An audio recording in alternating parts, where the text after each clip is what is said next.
আইনকে আইনের মতো চলতে দিতে হবে বললেন বিএনপির ভারপ্রাপ্ত চেয়ারম্যান তারেক রহমান। জানালেন, ক্ষমতায় এলে বিএনপি জনগণের কাছে জবাবদিহিমূলক একটি সরকার প্রতিষ্ঠা করবে। বিকেলে ছাত্র জনতার অভ্যুত্থানে এবং গত ১.৫ দশকে স্বৈরাচারের বিরুদ্ধে গণ আন্দোলনে নিহতের স্মরণে সিরাজগঞ্জে অনুষ্ঠিত স্মরণ সভায় এই কথা বলেন তিনি।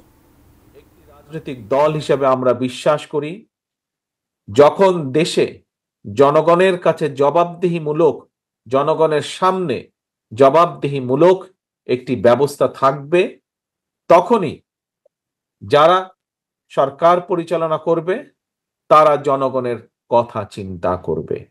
এবং সেই কারণেই জনগণের কাছে জবাবদিহিমূলক সরকার প্রতিষ্ঠা করারই হচ্ছে আমাদের লক্ষ্য, আমাদের উদ্দেশ্য।